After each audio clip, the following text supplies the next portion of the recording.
Depende yan sa Pilipinas at depende yan sa chief architect of our foreign policy. No?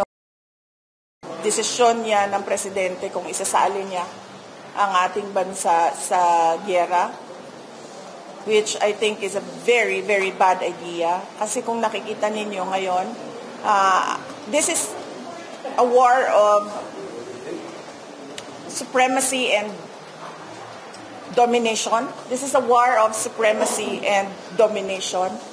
And in this war, you need money and power, which the Philippines doesn't have. At the moment, darating din tayo doon, sigurado ako. Pero sa ngayon, kung wala ka niyan, huwag ka sumali sa giyera ng domination and supremacy. Kasi ikaw ang talo. Ikaw talaga ang talo. Kasi sa simula pa lang ng giyera, wala ka nang power, wala kang pera. Anong epekto nun? Pag nandiyan na yung giyera, lalo kang mawawalan ng pera, lalo ka mawawalan ng power kasi ang mga kalaban mo are trying to show that they are superpowers of the world.